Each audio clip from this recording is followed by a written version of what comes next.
Hello and welcome to today's meeting of Democrats of Greater Tucson.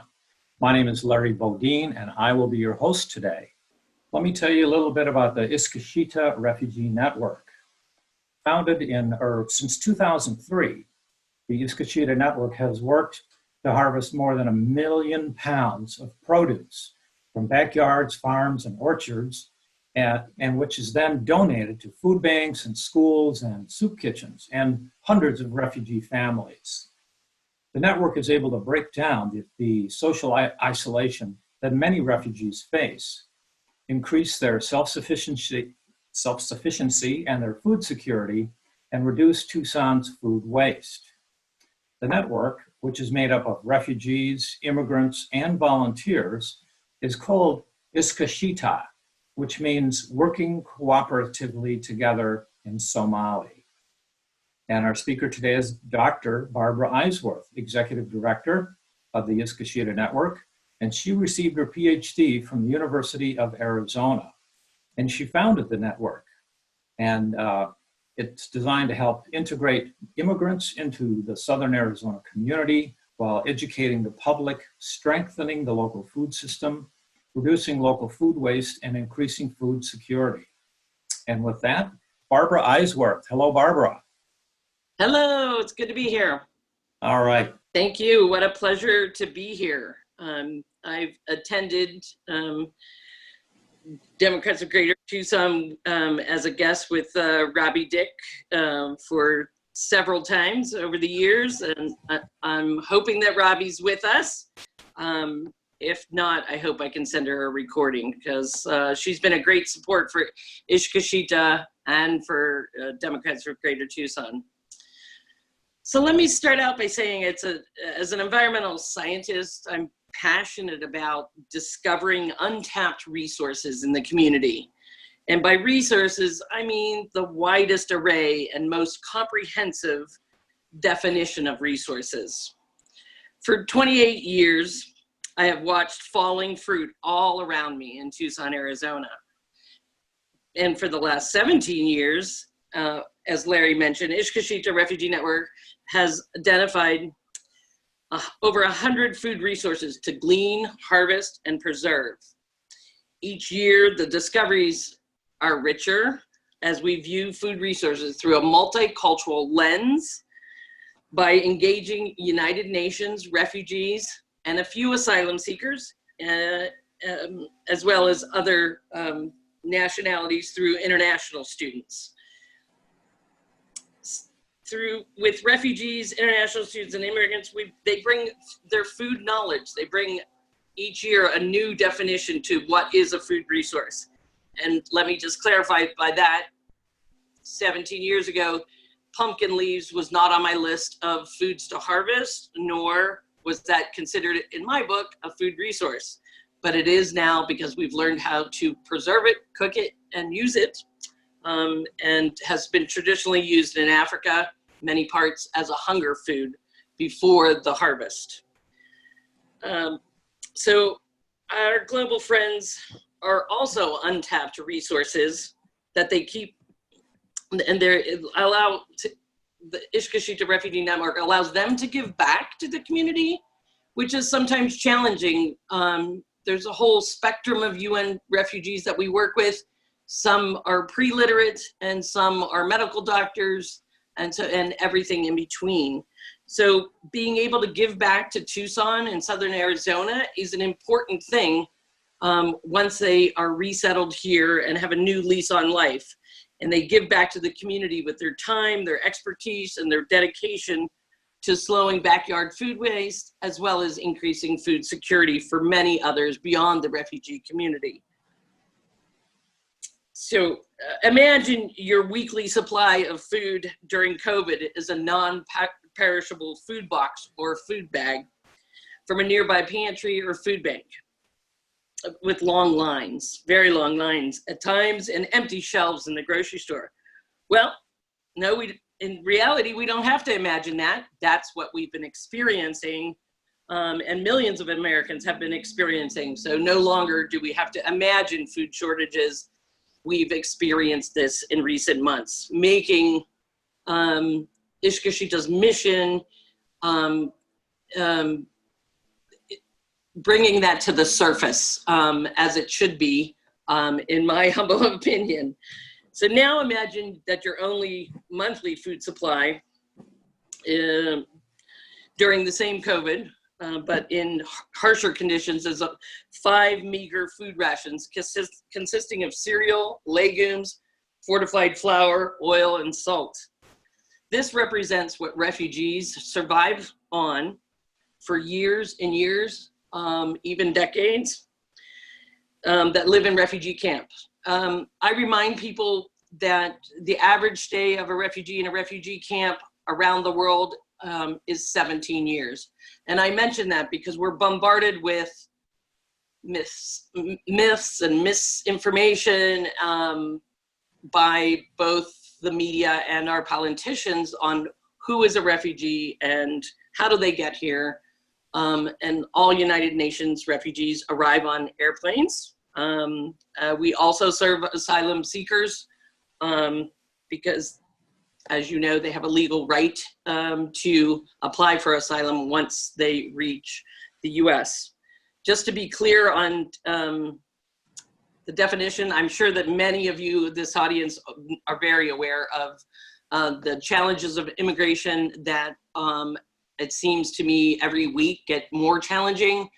But a refugee has first left their country of origin, sometimes just with the clothes on their back, but they're fleeing persecution or fear of persecution due to their political activity or association with a political group, such as Democrats of Greater Tucson. So far, we haven't made any refugees out of Democrats of Greater Tucson. You're supposed to laugh, everyone, although it is a serious matter. So religion, ethnicity, social activity, or an association with a social group such as LGBTQ. Those are all the legal definition by the United Nations and by US law. The word refugee is a legal term. And as we've seen in the last 3.5 years, the number of refugees and the amount of humanitarian relief that we are offering as a country. We used to be the global leader in humanitarian relief, accepting more refugees per capita than any other, or not per capita, but number-wise, receiving refugees from Africa, Asia, and the Middle East, and some from Latin America as well. And that is no longer true as we've decreased our numbers to a minimum. So I just wanted to circle back to that colossal food waste. I refer to it as colossal because it is. Over 1 billion pounds of pumpkins are thrown out every year. Apples are among the most wasted food, with almost 40% of what's produced winds up to be discarded. In 2017, EPA determined that there was more than food was the single largest material contributing to landfills. In 2016, ReFed came out with an expansive report on all aspects of food waste. It's now used as the roadmap for food waste across the nation. And they estimated that 30% of the food supply represents about 126 billion pounds of wasted food annually, with a street value of $161 billion. So there's lots of reasons why we should be paying attention to food waste. The USDA and the United Nations have stated their goals for reducing rampant food waste by 50% by the year 2030. The problem is we have no tangible roadmap to underpin this otherwise attainable goal of reducing food waste in our state, in the city, in our case, in the county. So if we're rudderless, how are we going to get here? And that's why I felt it's so important to come to you as an organization and group of individuals that can influence our local policy and our guide and bring this to the attention of the city council, to the mayor's office, to the county supervisors. So it's not only globally have we made these goals, but it's only 10 years away. And I feel like if we don't have it on the books and we don't have a game plan, then we're not going to arrive. And so if you and I don't know these goals have been set and we don't have a roadmap, how are we going to get here? And that's why I've come to you and want you to help us raise this awareness and this issue at several levels of government to make it happen for the state of Arizona. You can see how food waste in the model of Iskashita directly relates to increasing food security for some of the hardest hit people suffering from hunger. There's a general overall lack of access to fresh local produce for the 1 in 4 people in Pima County that suffer from hunger. I feel a little bit like I'm preaching to the choir here, but want to bring to your attention that we've now have over 200 different gleaning organizations across the United States. We're a founding member of the Association of Gleaning Organizations, who are trying to share resources, ideas to strengthen our network of gleaning organizations. So I'd like to challenge Tucson to reconnect to these precious food resources. We generally are harvesting from people's backyards, but we also connect to gardens and farms and orchards, greenhouses, and whatnot. But we need help spreading the word about how that's done. You can fill out a fruit donor form on our website. It was just suggested to me today that we also start to widen that definition of food donations. We also accept bread donations and eggs from chickens. We also accept chickens and harvest turkeys and chickens for families that would like to be able to harvest those animals and practicing their own religious beliefs, their own cultural, following their own cultural norms. And they feel like local meat tastes better than anything found in our grocery stores. Likewise with our fruit. So, so what can the Democrats of the Greater Tucson do to help reach this 2030 bold goal? I think we can first spread the word about ignoring the best used by dates, since those are not grounded in anything related to safety or security of the food. And we can call for more uniform best used by dates or sell dates, so to avoid that confusion. Increase awareness about and design a food waste roadmap toward these 2030 goals. We're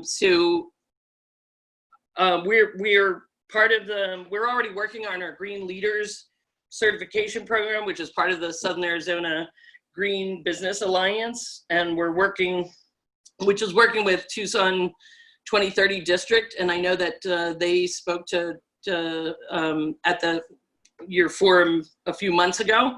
So we're looking for people to help us make these connections. We, especially during COVID, have our hands filled, our plates filled with work as far as taking on more food and redistributing in different ways to abide by the CDC regulations and COVID precautions that we have to take. So I'm hoping that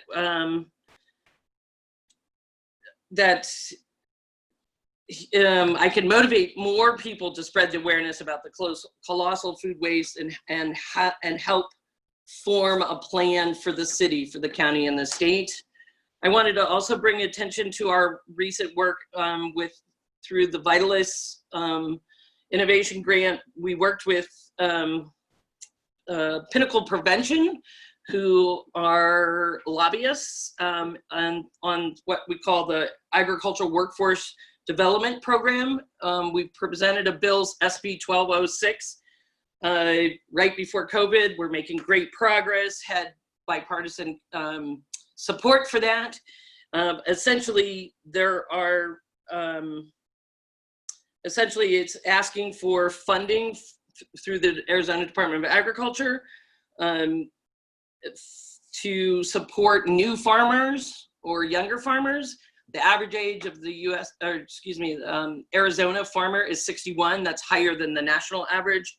And we feel, especially in the face of this pandemic, we see how vulnerable we are to emergencies like this. And this is the time to build and support our local food system.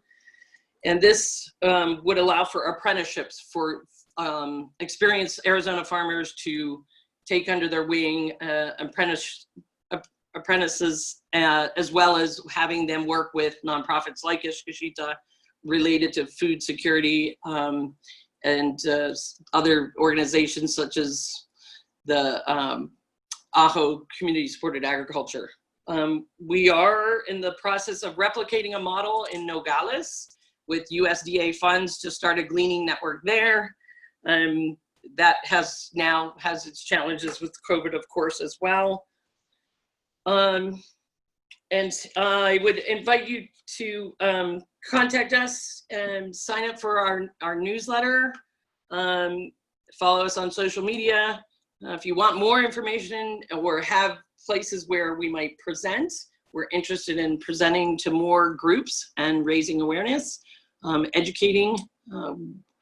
Once we get through this COVID situation, we'll go back to educating and running edible tree tours outside to increase the number of people that can identify food resources. And we harvest all year round, and things are obvious when they're grapefruit on the trees, but less so when they're pomegranates and jujubes and other things like carob pods and pineapple guava flower. So we invite you to join our network. And I think I'll leave it at that. I didn't really track times. How am I doing, Larry? Oh, you're doing just great. It's about 20 minutes after, so would you like to take some questions? I would love it. Okay, folks, you can ask your question in the Q&A by just clicking on it and typing your question. And we already have one from my friend Jane Lassar. She says, what a great organization. Thank you. Do you have a program for school children regarding food waste? Take it away, Barbara. We have worked, we work with a lot of refugee youth because they are part of our gleaning network. We don't have per se a school program yet. We've thought about trying to expand the school to garden program by including edible tree tours surrounding the schools that have the gardens already in place to emphasize that exist and the food resources that already exist in people's backyards. It would, just a reminder, we say this all the time, but so we live in the desert, we have precious water resources. Those water resources are going into these edible trees for decades. Date palms can last for over 100 years. There's a grapefruit tree at St. Mary's that's 100 years old. So this is not just a few seasons like it would be in a backyard garden, but these are decades worth of water and resources that have gone into these fruit trees.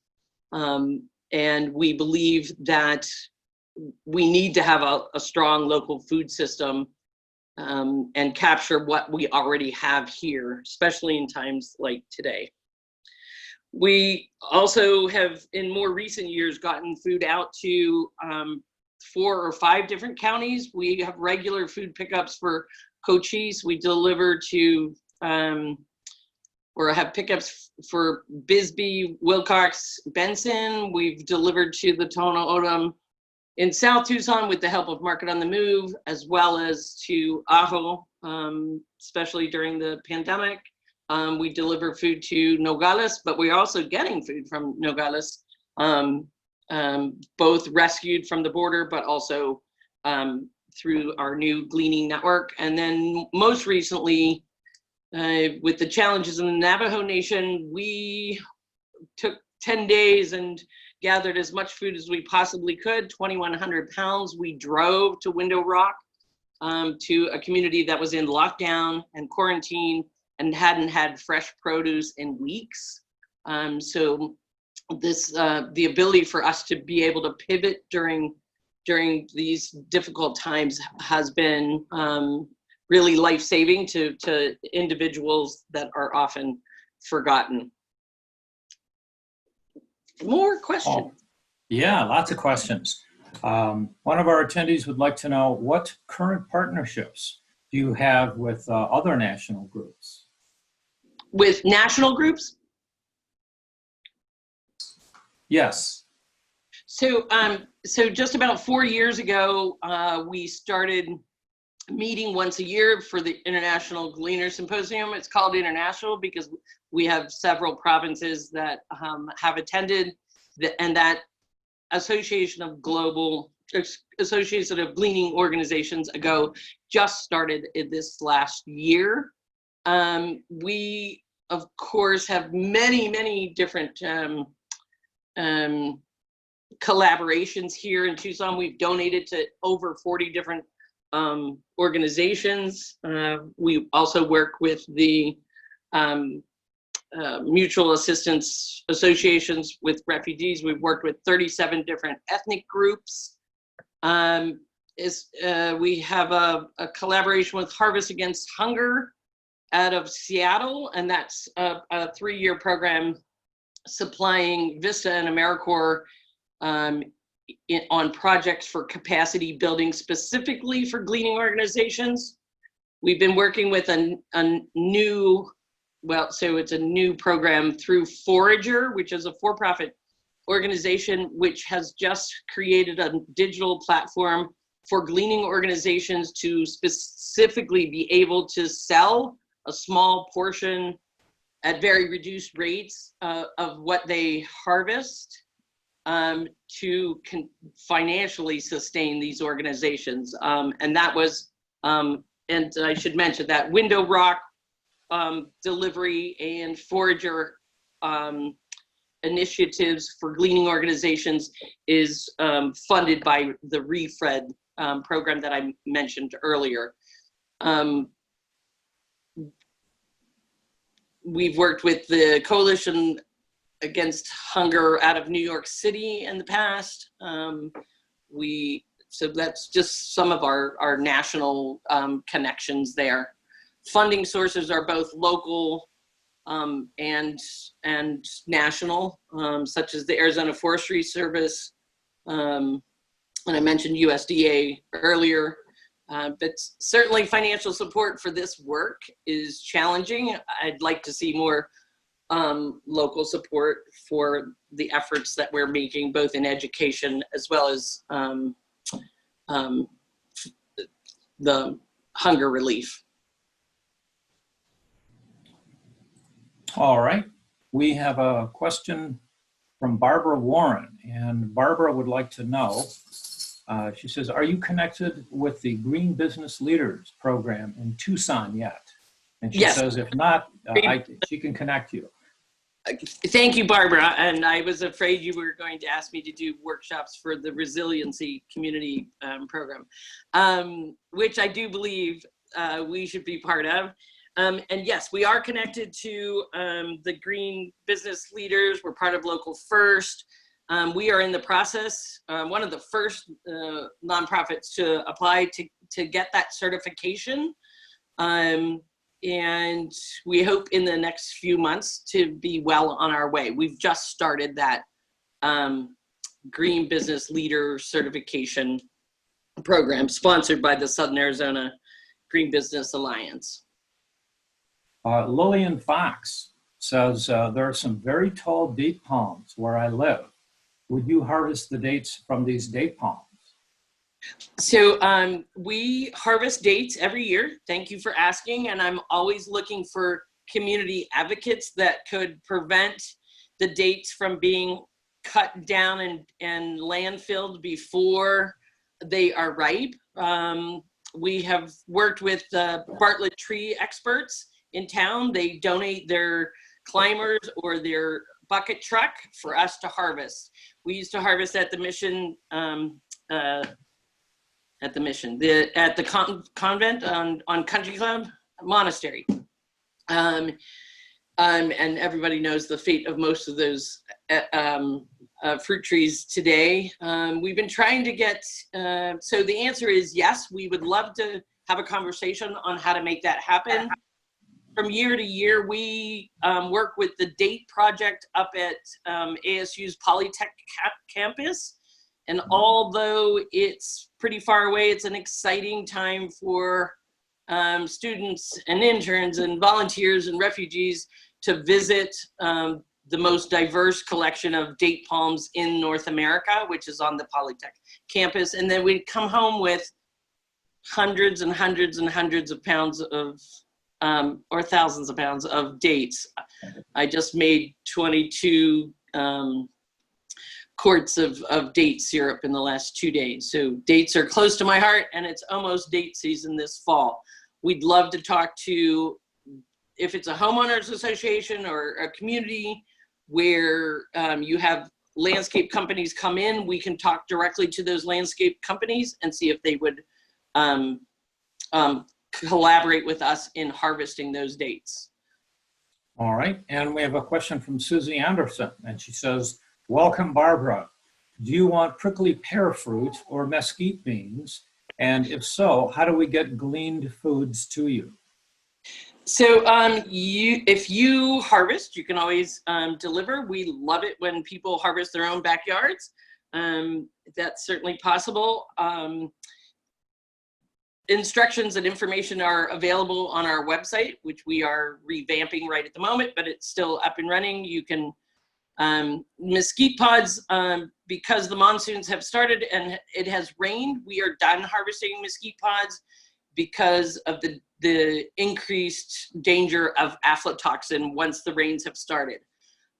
So we will be milling, if you've already harvested your mesquite, following the correct protocols, we'll be having a mesquite milling event where we offer the milling services for half of the mesquite flour. That is scheduled for end of August, but we don't have a specific date yet. We do have a date for prickly pear harvesting, August 21st, set for 2 hours of harvesting and then followed by 2 hours of prickly pear juicing. It's both are kind of labor intensive. But I was just doing reconnaissance this weekend up, we normally harvest at Tohono Chul Park. And this year seems like it's a particularly light year for fruit. So if you have large areas that can handle and engage socially distanced group of 10 or 20 harvesters, we'd love to hear about where that might be. Carolyn Salcido asks, she notices that you're replicating the model in Nogales, Arizona, and she wants to know, do you harvest figs? Yes, we do harvest figs, and that the prickly pear harvest made me think of another cactus fruit that we harvest. We harvest Peruvian apples and dragon fruit, and those are cactus that produce edible fruit that we make into cactus chips. And figs we make into fig jam and lots of other preserves with figs. And we can come out on a regular basis for the fig trees. Sometimes it's not just one day of harvest, but can be several different iterations, and we can do that. If you go to the Iskashita webpage and or Google fruit donor form, that will bring you to the form you fill out to request a harvest of your figs. You can always harvest your figs and deliver them to us as well. We suggest harvesting in egg cartons because they're so delicate and that just preserves them for transport. And we have a question from Cassian Bellino, who asks, do you have any harvests or events coming up that we can participate in a socially distanced format? So far, the only one is the one I just mentioned on the books, August 21st. But since Cassie asked that wonderful question, I should make a plug for, we make hundreds of different types of, we call them, it's our Justice Jam line of products, which are marmalades, jellies, jams, syrups, and they are for sale. And we're in the process of developing our Shopify store on our website. If there's anybody out there that has experience with on e-commerce and wants to help us out, we need your help. And going back to that, these more obscure fruits, we're always looking for people that are interested in learning to identify food resources in your own neighborhood. And then you can learn from us, and we can share lots and lots of information that we've been collecting over the years to teach people how to identify food resources and become what we call an Iskashita fruit spy. So we know when trees are becoming, the fruit is becoming ripe, and we can go out and harvest or request permission to harvest. Lillian has a follow-up question, and she would like to know, what are some of the trees with edible products that people might not realize is actually food? The columnar cactus, those are cactus in columns. It's called the Peruvian apple, and they have pink fruit. You can usually, if you go to our Facebook page, you can search for Peruvian apple and find photos of those. Jujubes are supposed to be coming into season just now. So figs are another one that we have trouble locating enough of, but of course we do 20 different types of citrus. We're looking for bay leaves from bay leaf trees. We harvest carob pods from carob trees, and we mill that into carob flour that we sell by the pint and by the quart. Trying to really have people focus on eating a little bit more seasonally and eating locally, because that's just a much more sustainable food system and supports local farmers as well. So the jujubes, those are also known as Chinese dates. I can't believe it. So we harvest barrel cactus, we harvest goji berries. I mentioned pineapple guava flowers.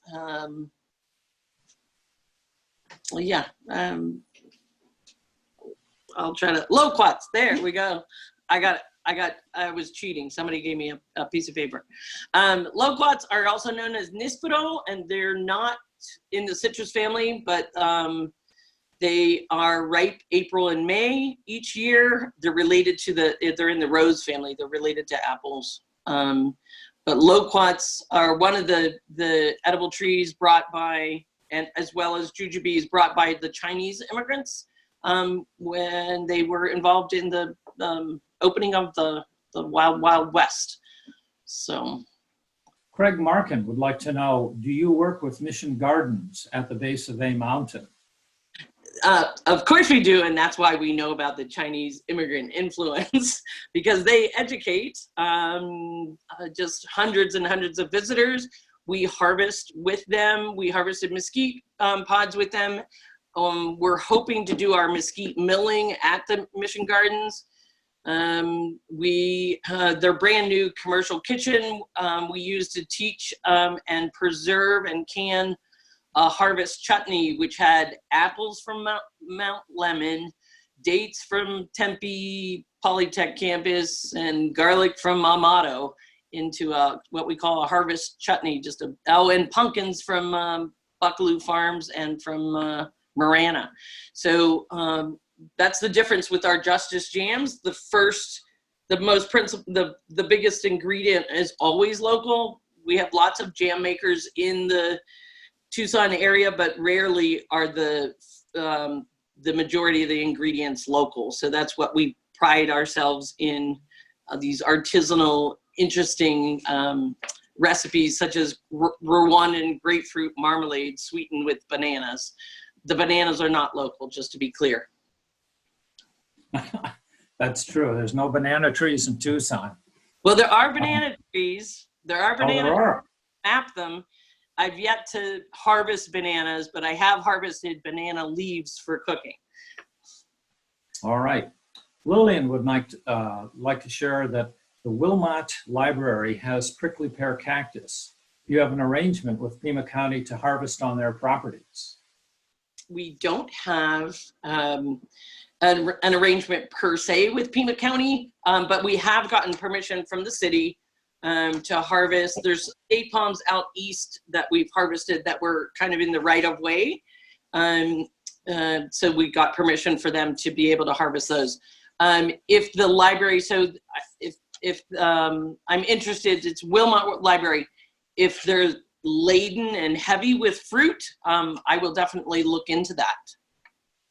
Lou Katz would like to ask, what are the easiest ways that people can get involved both physically and during self-quarantine with your organization? So we have many remote activities that people can be involved with. We're looking for, I mentioned online assistance with our website. We have graphic design projects. We have a community garden. We have 9 plots through the University of Arizona. We have many opportunities to pick up coffee grounds for our compost, pick up bread for that restaurants and bakeries are donating to us. And so it's literally picking up coffee grounds from local coffee roasters and companies and delivering to the Iskashita office, which is centrally located just north of the university. And the community, UA community gardens that we work with is also at 1400 East Mabel, which is just north of Speedway, north of the university.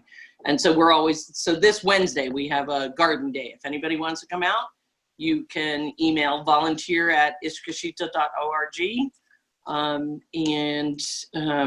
Again, the information about volunteering, we post on social media as well as on our website. All right. Amy Graves would like to ask you a question live. So Amy, I just click the button. You can talk and go ahead. Thanks, Larry. I just wanted to say, Barbara, that you may already be aware of this. The Community Foundation of Southern Arizona is accepting applications for an annual Catch Fire subscription. We've already applied. Good for you. Okay, I thought you probably would. Thanks, Larry. How do I remute myself? Thank you, Amy. That's actually Kate Crooks, our harvest volunteer coordinator through Vista AmeriCorps, just applied for that grant, and we're excited about that. And for anybody else that doesn't know what Catch-a-Fly is a kind of a network of graphic designers that offer their services to nonprofits for free. That said, we're always looking for people that want to do outreach and want to do potentially grant writing. There's lots of things that can be done remotely. So I actually have a question for you, and that is, what about the food wasted by local restaurants? I mean, I know their businesses are down, but they frequently have food left over. Is that part of your mission? So, there are various options. We, of course, have a zero waste model at Iskashita. With the fruit that we get in, we try to, and I remind people, for every 1,000 pounds or 10,000 pounds we get in, we have to get that 10,000 pounds out. Which brings me to another volunteer opportunity, which is delivering food to refugee apartments. We don't limit it to refugees. You are able to socially distance. We have contacts with 12 different apartment complexes where you contact the manager or they put out tables and you simply deliver the food to the apartments, and the residents are able to pick up some fresh local produce. So what we can't get out fast enough, and what is in my parking lot right now, is cucumbers that were delivered by Patagonia Orchards. On Friday, lots of it we had to go through and sort, not in good shape. We got it out to chickens, and people came to pick up for their chickens and turtles. So we offer that to people, and can always use help in sorting fruit, especially on Fridays. We get in 1,000 to 2,000 pounds on Fridays through Patagonia Orchards. What we can't get out fast enough to animals, and we do invite some of the local farmers and ranchers in for food when we have it in large quantities, we compost. As we can do some restaurant pickup. Right now, that's been limited to bread. I just had an offer of some other more perishable things, like tomatoes and peppers, and we'll be experimenting with that. We work with Compost Cats, and so we're anxiously awaiting compost options for individual households, as well as for restaurants. We're looking to start up a new renew a pickup at Raging Sage, which zest their citrus fruits all year round, lemons, oranges, limes, but they don't have a way to use the fruit itself. So we call it our naked fruit line, and we need somebody to pick up once or twice a week from Raging Sage to bring it back to around the corner, Iskashita, to gift or to juice for later use. I understand you have a Save the Bees educational outreach program, and you've got a couple of women volunteers who are crazy about bees. Tell us about that. See the Bees is a program of educating about honeybees. We're very fortunate to receive a donation of 21 gallons of local organic mesquite flower honey this year.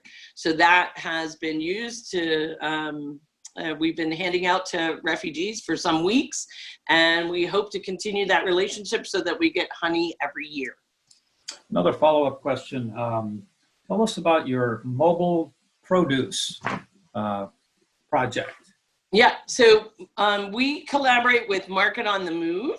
Market on the Move is one of several different nonprofits, including the community. They work with, as we do, the Community Food Bank of Southern Arizona, and they pick up produce from the produce warehouses in Nogales, and then offer that to rural populations as well as urban populations in Tucson and Flagstaff and Phoenix area, where for $10 you can get up to 60 pounds of produce. Some of it is organic, most of it is from Mexico, and so when we get overwhelmed with squash or grapefruit often, or citrus, they come and pick up 1,000, 2,000, 3,000 pounds every week, so that they can offer the vegetables from Mexico as well as local citrus to anybody that's experiencing food insecurity or interested in helping reduce food waste by donating that $10 for 60 pounds of produce. So we used to run a redistribution site at St. Francis in the Foothills United Methodist Church. Before COVID, they are now just working out of their warehouse, and they pick up from us because they have forklifts and big panel trucks, and we have buckets. So we're able to bring in a lot more than we have the capacity of getting out. I should mention that we deliver to San Juan Food Bank, is Casa Maria Soup Kitchen, Interfaith Community Services Food Bank every single week. And again, we're always looking for people that can drive to and donate to these different locations. A couple of our attendees would like to know what is the land address to send a donation, and online, what is the web address of your organization? Oh, thank you. It's really easy to spell, not. It's www.iskashita.org. If you just Google Gleaning Tucson, you will get to our website immediately. We're the only year-round gleaning in Southern Arizona. Your donations are we have several programs at which help fund our work. We have a program through the Fry's Rewards Points that's not associated with your gas points. We have a newer program that you can do through your credit card. It's how do you, not Monsanto, but Roundup, as in any purchase on your credit card or debit card, it just rounds up to the next dollar, and that amount goes to Iskashita, and you don't even notice. We also have a program through Amazon Smile. We're always looking for sustaining donors. We're always looking for people interested in helping with outreach and fundraising. iskashitaa.org. Lucy Messing has a question, actually a piece of information. She says, at Saguaro High School, there are at least a dozen loquat trees. Is this something you knew about? No. Yeah. We're down and looking into that, because loquats are hard to, it's a very short fruit season, and we're always looking for places, that have 10 trees. So. Saguaro High School is off of Camino Seco between Speedway and Broadway. And I taught there for 12 years. And it used to kill me seeing all those loquats just fall to the ground. Oh my goodness. Yeah. And when my mother came to visit, she just grabbed as many as she could in her blouse because she wanted to eat them. And she said they're good. So anyway, I thought about it when you said the loquats, that might be a place for you to harvest. That's an excellent tip. You're hired as a fruit spy. So that brings me back to the school question. So we do have better and closer relationships with some of the older students. When somebody asked me about do we have programs with school children, we have a program with South Point High School. We were doing food preservation classes with them. We've done harvesting with them. Empire High School, we've done edible tree tours with them. More recently, Open University, High School University, housed at Rincon High School. They have a Rotaract Club and a Unity Club that was harvesting for us once a month through citrus season for the last 4 years. Unfortunately, or fortunately, the lead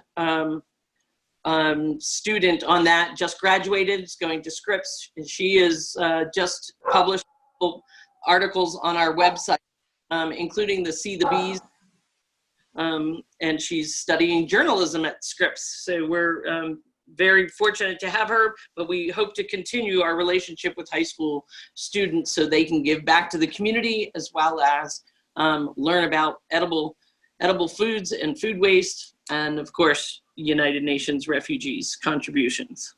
One of our attendees who joined us a little bit late wants to know if you charge homeowners to harvest their fruit. So for the longest time, we did not charge, and frankly did not ask for donations. We now ask for donations, hopefully every single time. The distance that we travel now has increased tremendously, out to Saddlebrook, out to Oro Valley, down to Green Valley.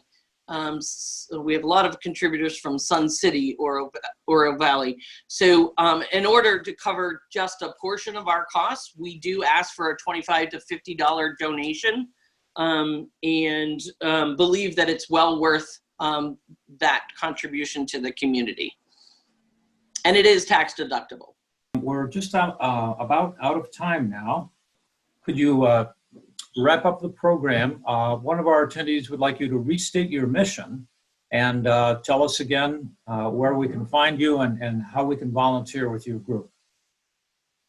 Okay, well, I'm going to give you our telephone number, Larry, if you'd put that in the chat as well, 520-440-0100. You can write to us about volunteer opportunities at volunteer@iskashita.org.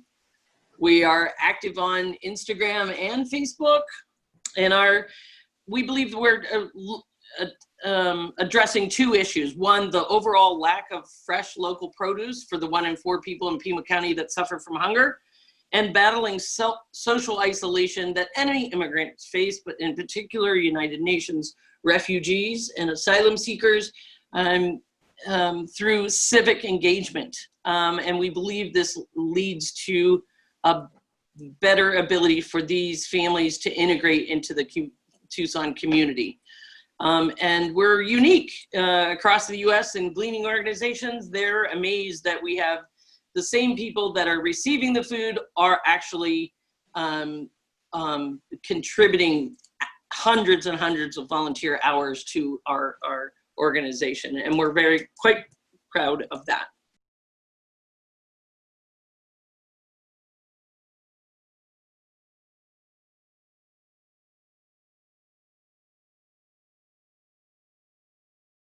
Well, Barbara, thank you so much for talking to us at Democrats of Greater Tucson. It was just wonderful to hear about your organization and just the terrific work that you do. We've run out of time, and so I'm going to have to end the program, and we're going to say bye-bye and wish you all the best of luck in your work. Thank you so much. Democrats of Greater Tucson, if you're interested in advocating at the city and county and state levels, we need your voice. We need your help. Contact me at Eisworth@iskashita.org. All right then. Bye-bye, everybody.